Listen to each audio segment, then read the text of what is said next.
আমি করে দেখাবো আলু ফুলকপির রসা। তার জন্য আমি এখানে আলু আর ফুলকপিটাকে হালকা করে সেদ্ধ করে নিয়েছি এবং কড়াইতে তেল গরম করে সেদ্ধ করে রাখা আলু ফুলকপিগুলোকে ভালোভাবে লবণ হলুদ মাখিয়ে ভালোভাবে ভেজে নিচ্ছি।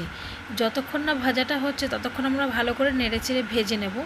এরপরে ভাজাটাকে তুলে নিয়ে সেই গরম তেলের মধ্যে আমরা তেজপাতা এবং এলাচ, গোটা এলাচ, দারচিনি এবং সামান্য জিরে গুঁড়ো মানে গোটা জিরে এবং আদা বাটা আর সামান্য একটু হিং দিয়ে একটা আমি গুঁড়ো মশলার পেস্ট করে নিয়েছিলাম, যেটা জিরে গুঁড়ো এবং হলুদ, লবণ, লঙ্কার গুঁড়ো দিয়ে মিশিয়ে একটা পেস্ট করে নিয়েছিলাম এবং সেটাকে তেলের মধ্যে ভালোভাবে দিয়ে মশলাটাকে কষিয়ে নিচ্ছি। মশলাটাকে ভালোভাবে যখন দেখবো কষে এসছে তখন এর মধ্যে সবজিগুলোকে দিয়ে দেবো। সবজিগুলোকে দিয়ে 2 মিনিটের মতন ভালো করে নাড়াচাড়া করে নেব।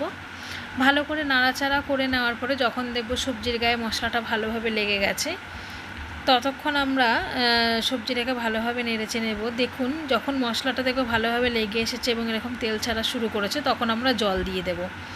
জলটা দিয়ে আমরা 5 মিনিটের মতন অপেক্ষা করব এবং ভালোভাবে এটাকে ফুটতে দেব। যখন ঝোলটা ভালোভাবে ফুটে আসবে তখন আমরা এর লবণটা চেক করে নেব এবং এতে ঘি আর গরম মশলা দিয়ে আমরা নামিয়ে নেব। আমাকে একবার জানাবেন কেমন হয়েছে। যদি ভালো লেগে থাকে রাজ কিচেনকে সাবস্ক্রাইব করে পাশে থাকার অনুরোধ রইল।